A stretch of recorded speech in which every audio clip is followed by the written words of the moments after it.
everybody, I'm back to show you all how easy it is to make a delicious barbecue chicken dinner. This barbecue chicken dinner is super simple to make. Your whole family will love it. It doesn't have to be a special holiday or the weekend for you to enjoy delicious barbecue Gina Young style. This recipe is super simple. You're gonna love it. The first thing we're gonna do is we're gonna get started cooking up our chicken. This chicken will be cooked on the grill, or you could use the same recipe that I'll be showing you today to put it in the oven. It's gonna be just as good.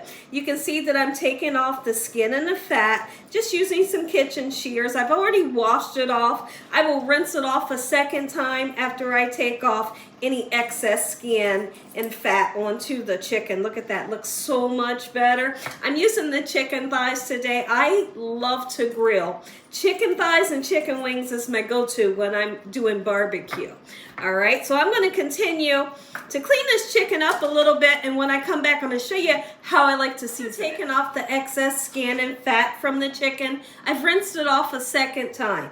And so now here's what we're gonna do. In this pan here, I wanna pre-cook my chicken. Before I put chicken onto the grill, I always pre-cook it. That way I know it's done in the inside, okay? So now I'm leaving the skin on. This is a bone-in skin on. But you could also use boneless if you'd like, or use any pieces of the chicken that you love. Okay, so now you have the option to just season the meat, or you can season the water like I'm gonna do. And I'm gonna be sure to give it a lot of flavor. You wanna be able to taste that flavor to make it taste good. Absolutely you do. I hope y'all are having a great day today. And if you're not, hopefully I can brighten up your day with this recipe. When is the last time you had barbecue? Barbecue that you couldn't stop thinking about, that was so delicious. If it's been a while, you might want to try this recipe.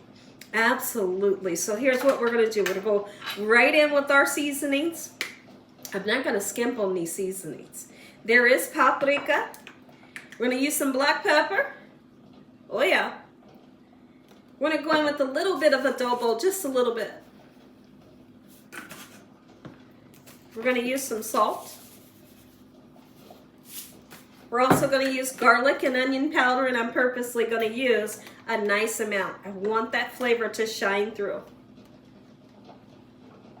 Lovely. We're going to put this on the stove behind us and start to pre-cook our chicken. Now that we have our chicken pre-cooking, let's go ahead and get started on our baked beans. So the baked beans, I'm going to use 3 to 4 pieces of bacon, and I want to get them nice and crispy.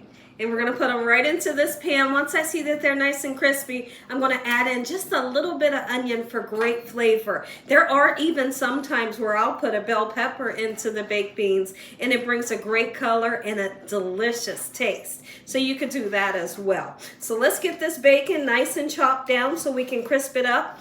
And as long as it doesn't leave too much bacon grease, you can use that bacon grease. It's going to bring great flavor to your recipe. But if there's too much, just take a paper towel and just kind of, damp up the extra oil that you don't want to digest, right?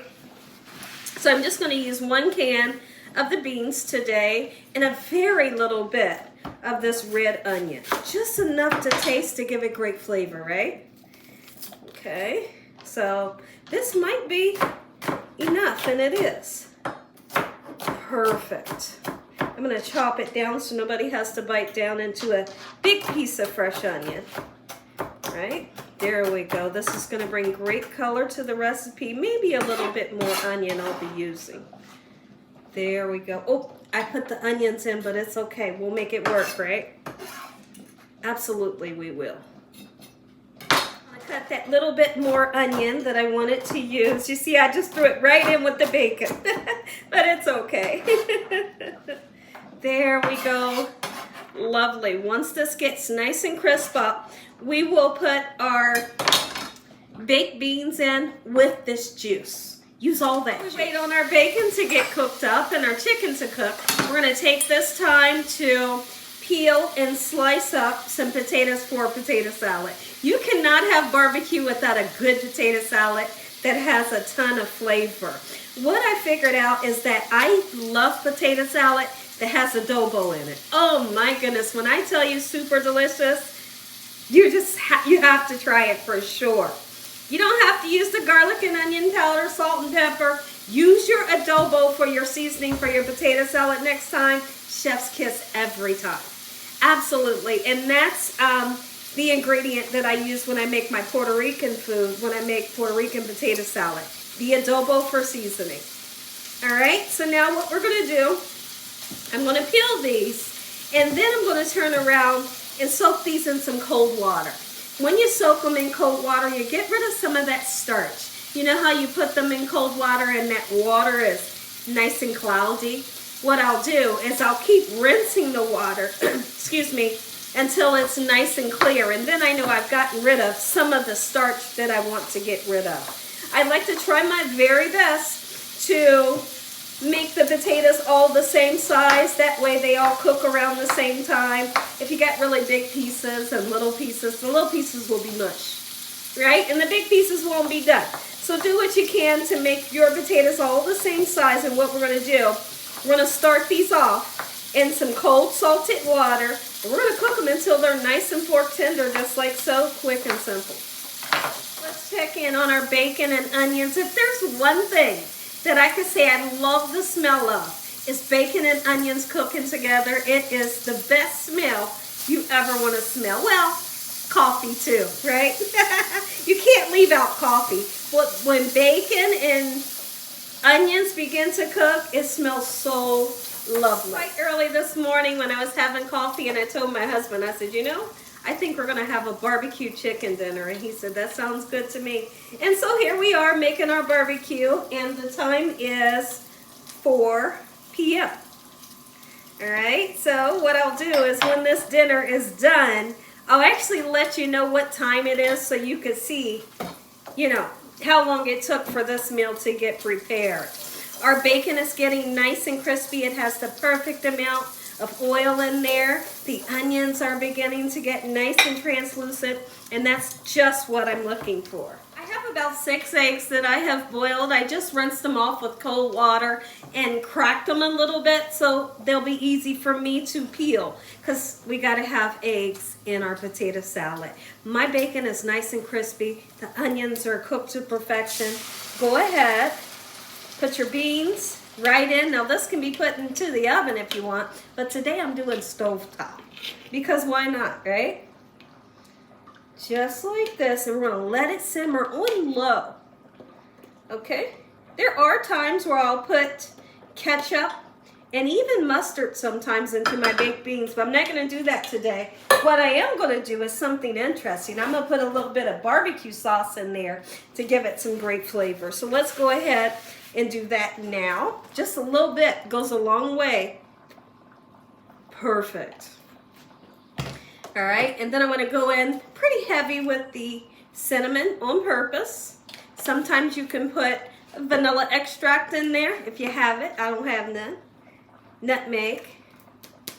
Get you some in there. Lovely flavor right there. Don't over sweeten your beans. If there's one thing that I'm not a fan of, is when I taste baked beans and they're too sweet. They should be sweet, I do agree, but not too sweet, right? Like you're not eating candy. Perfect, that's the perfect amount. Okay, we're gonna give this a nice roll around. Then we're gonna let it simmer. I need to taste these beans to see if I got the flavor that I'm looking for. Spot on. Let's go ahead and rinse our potatoes off. Beautiful chicken. You can tell that it's seasoned to perfection. And I did put some chicken bouillon powder in there for extra seasoning. Now listen, a lot of people like to ask me, will the chicken be overcooked because you're pre-cooking it and then you turn around and put it onto the grill? Absolutely not, because guess what? This, I'm not aiming to fully cook it. I'm just pre-cooking it a little bit, and I'll finish cooking it onto the grill, and it's never overcooked. Look, keep it on low. Go ahead and take this time to chop up some beautiful celery. Do you all ever use the pieces, the leafy parts? If you don't, start using it. You can use it in your soups, your stews, whatever. If you're making chicken or tuna salad, it tastes great. I mean, it tastes just like celery, so why waste it, right? I'm going to really chop the celery down into the smallest pieces that I can. I feel like some people aren't a fan of the mouthfeel of celery. And so what you do is you really chop it down and then they're okay with it. Or you could simply leave it out and use celery seeds. Super delicious. Okay, so what I'm going to do, I always use 1 stalk of celery depending on, you know, like how many potatoes I'm making. Okay, perfect. And then we'll double back and peel and chop up our lovely boiled eggs, but I want to make sure they're cooled down. Let's make this nice and fine. Everything smells so good right now. After we peel these eggs, we're going to check in on our chicken. It should be ready to go onto the grill. But what I like to do to my grill grid is I take a paper towel, I put just a little tiny bit of oil on it. That way that my chicken or whatever I'm cooking does not stick to my grill. It works perfectly. I will always grill like that, even if I'm making ribs or pork chops. Put just a little bit, at least that's what I do. Okay, just a tiny bit. I'll tell you one thing, you know you're having a great day when every boiled egg that you peeled doesn't get torn apart. That really doesn't hardly happen for me, but today it did.